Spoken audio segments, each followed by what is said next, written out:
ஏண்டா ஃப்ரெண்ட்ஸ் தானே பாத்துட்டு வந்திருக்கா, இது சாதாரண விஷயம் தானே, இதுக்கு எதுக்கு டென்ஷன் ஆகுற?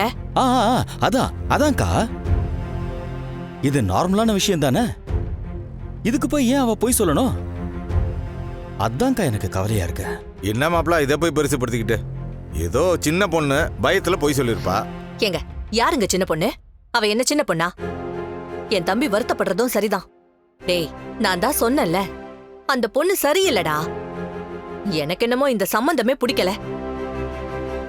உனக்கு என்ன பொண்ணா கிடைக்காது, வேற பொண்ண பாக்கலாம்டா. ஆஹா, அந்த பொண்ணு தப்பிக்கிறதுக்கு நல்ல சான்ஸ். ஊர்ல 4 பேர் 4 விதமா பேசுவான் மாப்பிள. உங்க அக்கா சொல்றதும் சரிதான். இன்னும் கொஞ்சம் நல்ல வசதியான இடமா பாப்போமே.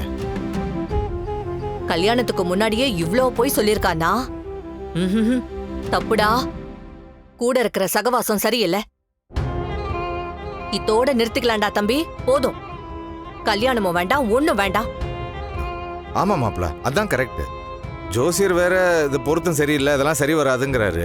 இந்த பொண்ணு வேண்டான்னு சொல்லிட்டு வேற ஏதாவது பெரிய இடமா பாப்போம். இந்த கல்யாணத்தை நிறுத்திடலாம். வேண்டாம்.